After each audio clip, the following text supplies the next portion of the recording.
Hello everyone, welcome to learn with Divyangana and I hope कि आप सभी की स्टडी अच्छे से चल रही होगी केवीएस के लिए। एक तो गाइज आप लोग के साथ काफ़ी दिन से इंटरेक्शन नहीं हुआ है एंड दूसरा थोड़ा सा आप लोगों के लिए एक मोटिवेशनल वीडियो भी नहीं आई है। ठंड का समय है, ठंड बहुत ज़्यादा है, तो सोचा थोड़ा सा तो आपको बूस्टअप करना बनता है ना।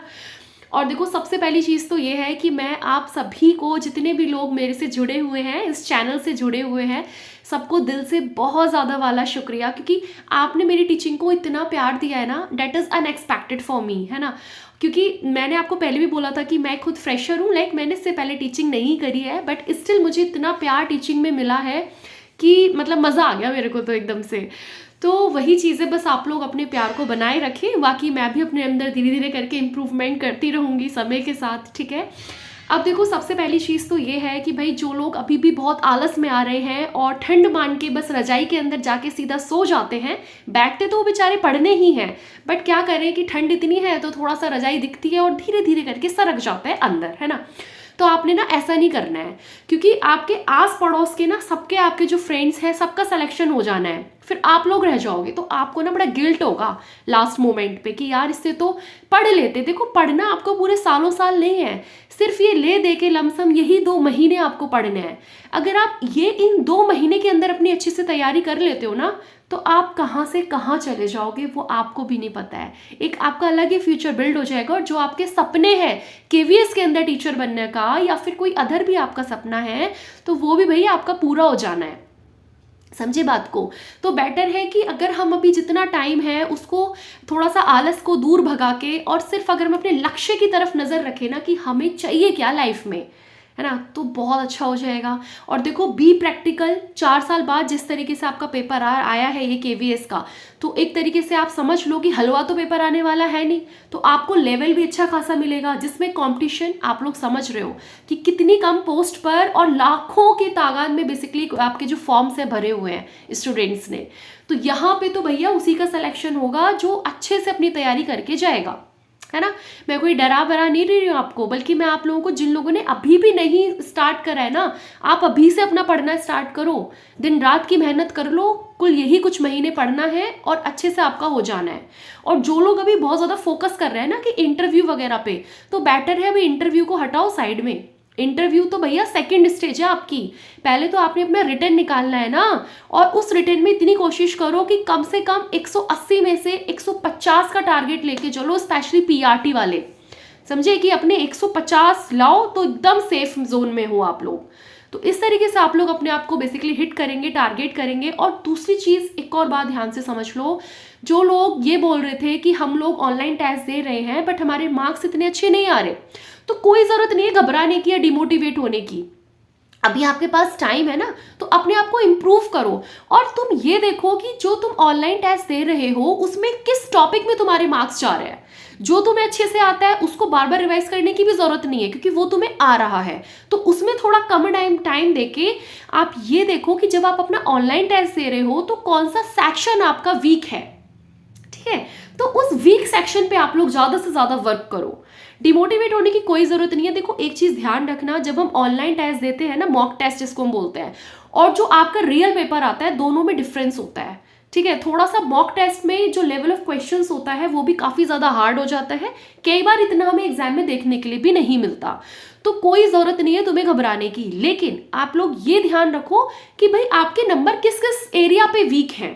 कहाँ कहाँ पे आपके नंबर जा रहे हैं, तो उस एरिया पे और ज्यादा फोकस करो, तो आपके नंबर बढ़ेंगे, ठीक है। बट उसमें डिमोटिवेट मत हो कि मेरे 120 आ रहे हैं, मेरे 110 आ रहे हैं, इससे कोई फायदा नहीं है, क्योंकि मॉक टेस्ट और रियल एग्जाम में अंतर होता है, क्वेश्चंस में भी अंतर होता है, हर चीज में अंतर होता है ना। अगर आप इतना भी स्कोर कर रहे हो तो अच्छी बात है, बहुत अच्छी बात है, कुछ तो इतना भी नहीं कर पा रहे हैं अभी स्कोर, तो इसलिए बेटर है कि बिना घबराए आप अपने मॉक टेस्ट को देते रहें। अच्छा, जो भी चीज़ आप लोग पढ़ रहे हैं, मैंने आपको बोला था कि सेक्शनल मॉक लगाया करो, तो उससे क्या होता है, आपकी जो तैयारी होती है वो और ज़्यादा स्ट्रांग हो जाती है। आपने अगर, ठीक है, आप लोगों का ये वाला टॉपिक कवर हो गया मान लीजिए सीडीपी का, तो आप उसी के क्वेश्चंस के रिलेटेड जितने भी आपको क्वेश्चन मिल रहे हैं, चाहे वो कहीं भी या किसी भी यूट्यूब चैनल से मिल रहे हो, चाहे वो किसी भी आपको ऑनलाइन प्लेटफॉर्म जो भी आपके मॉक टेस्ट वाले होते हैं वहां से मिल रहे हो, चाहे वो आपको किसी भी बुक से मिल रहे हो, चाहे ऑफलाइन तरीके से मिल रहे हो, आप बस अपने क्वेश्चंस को लगाइए,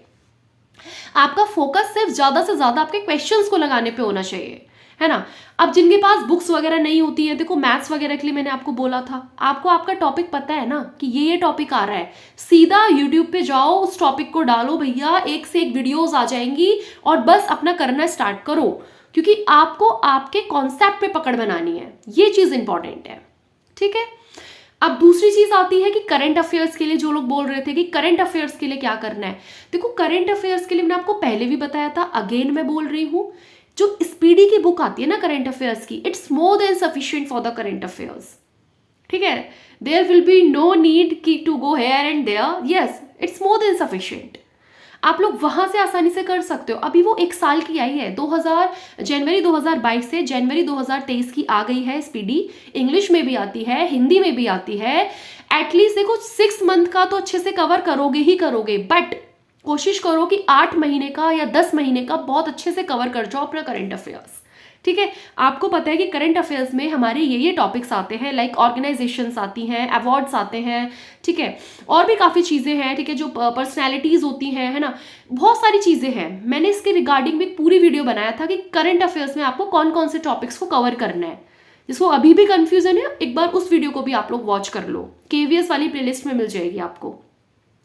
तो ऐसे करके आप लोग अपने करंट वाले टॉपिक्स को अच्छे से कवर कर जाओ, ठीक है। कोई भी आपका 1-2 क्वेश्चन से ज्यादा आपका कोई क्वेश्चन रहने वाला नहीं है करंट अफेयर्स में, 1-2 भी मैं इसलिए बोल रही हूँ कि चलो, है ना, कि कोई चीज 100% नहीं होती है, इन दैट केस मैं बोल रही हूँ, बट या इट्स मोर देन सफिशिएंट, ठीक है, जिन लोगों को बेसिकली बुक से पढ़ने की हैबिट है। बाकी तो फिर बहुत सारे चैनल्स हैं ही, आप लोग भी होशियार हो, आप कहीं से भी कवर करोगे।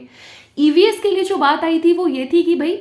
EVS के लिए देखो एक थीम दी हुई है इन्होंने, जो आपके सिलेबस में है ना, वो थीम है कि आपको फूड पढ़ना है, आपको ये पढ़ना है, आपको वो पढ़ना है। जब आप लोग अपनी NCERT कवर करोगे ना, तो देखो चाहे आप कहीं से भी पढ़ रहे हो, बहुत अच्छी बात है, लेकिन एक बार प्लीज थोड़ा सा NCERT को एक बार देख के जाना। अब NCERT खरीदने की कोई ज़रूरत नहीं थी, ऐप है, ऐप पे सारी की सारी NCERTs आपको मिल जाती हैं, NCERT की ऐप आती है, ठीक है, प्ले स्टोर से डाउनलोड करो, सारी की सारी NCERTs वहाँ से आपको मिलेंगी। अपने क्लास वाइज NCERTs को खोलना स्टार्ट करो, 3 to 5 तक जाओ, चैप्टर को अंदर देखो, आपको मिलेगा कि जैसे मान लीजिए फूड वाला आपको चैप्टर मिला, ठीक है, तो वहाँ पे बहुत सारी चीज़ें बताई गई हैं, तो वहाँ से एक थीम निकल के आएगी कि हाउ टू प्रिजर्व फूड, है ना, तो ये सब थीम्स हैं। फिर उससे रिलेटेड जितने भी क्वेश्चंस आप लोगों के दिमाग में आ सकते हैं, आप बना सकते हो, जाओ और फिर उसको गूगल सर्च करो। बाकी अपने NCERT के थ्रू अपने नोट्स बना लो, उस थीम को समझो कि ये कहना क्या चाह रहा है चैप्टर में, उस थीम को पकड़ना बहुत ज़रूरी है। फिर उससे रिलेटेड गूगल सर्च करके भी आप लोग क्वेश्चंस के थ्रू कर सकते हो, बहुत आसान है, इस तरीके से करो। तो देखिए इस तरीके से आप लोग पढ़ सकते हैं। आप लोग अपने खुद के नोट्स बनाइए, उनको फिर रिवीजन करना बहुत ज़रूरी होता है, मैंने आपको पहले भी बोला है, पढ़ेंगे सब पढ़ेंगे, और एक नहीं 10-10 बुक से पढ़ेंगे, कोई तो शायद 2-2 3-3 जगह का कोर्स भी लिया होगा, बहुत चीज़ें होंगी, बट सिलेक्शन भी तो उन्हीं का होना है ना, जो जितना ज़्यादा आप लोग रिवाइज करोगे चीज़ों को, जो चीज़ अब आपको आती है उस पर टाइम वेस्ट मत करना ज़्यादा, ठीक है, कि उसको बार बार रिवाइज कर रहे हो, अरे वो तो तुम्हें आता है ना अच्छे से, अब रिवाइज वो करो जो चीज़ नहीं आती, जो चीज़ वीकर सेक्शन है आपका, उस चीज़ को आप लोग रिवाइज करो।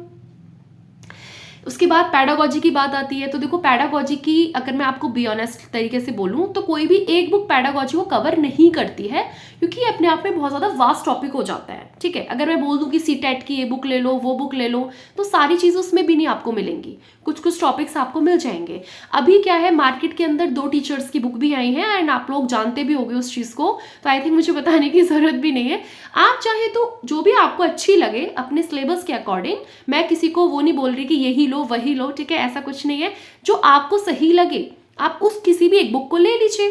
फिर उसके अकॉर्डिंग आप लोग अपनी पैडागॉजी को भी कवर कर सकते हो, तो यहाँ से आपकी पैडागॉजी कवर हो जाएगी। टेस्ट सीरीज है, मार्केट में बहुत सारी टेस्ट सीरीज है, ऑनलाइन है, सबसे बड़ी बात है कि आपको ऑनलाइन प्रैक्टिस होना चाहिए। बहुत सारे ऐसे प्लेटफॉर्म हैं जो ऑनलाइन टेस्ट सीरीज कराते हैं, है ना, किसी को भी अच्छे से ज्वाइन कर लो, और आई होप कि आप लोगों ने कर भी रखा होगा। तो आप लोग डेली अपने टेस्ट लगाओ, 1 घंटा 2 घंटा अपने फिक्स कर दो कि मैं अगर इस टॉपिक को पढ़ूंगी या पढ़ूंगा तो उसके बाद मुझे इस टॉपिक के क्वेश्चंस लगाने हैं। जिस भी टॉपिक को आप लोग कवर कर रहे हो उसी दिन, ठीक है, सेम डे आप उसके एक बार क्वेश्चंस लगा लीजिए, तो फिर वो चीज़ ना आपकी एकदम स्ट्रांगली तरीके से मजबूत हो जाती है। स्ट्रांग एंड मजबूत सेम ही बात है, बट एक बार मैं आपको बता रही हूँ, तो इस तरीके से आप लोग कर सकते हो, ठीक है। तो ये सब एक तरीका है जिन सब तरीकों से वे से आप लोगों को अपनी तैयारी को करना है। कोई भी अभी कुछ ऐसा एक डाउट आया था, ठीक है, एक थी, मुझे नाम याद नहीं आ रहा है उनका, तो उन्होंने बोला था कि यार ये वाले एग्जाम्स भी हमारे चल रहे हैं, साथ में ये भी पढ़ना है, तो थोड़ा सा आप टाइम को मैनेज कर लो। अगर आप डेली लाइक 4 घंटे भी पढ़ रहे हो ना, लेकिन बहुत कंसिस्टेंसी तरीके से, और पढ़ना मतलब पढ़ना, अगर पढ़ना मतलब पढ़ना तरीके से पढ़ रहे हो तो फिर कोई ताकत आपको नहीं रोकेगी, ठीक है। आपको बस अपना सिलेबस को कवर करना है।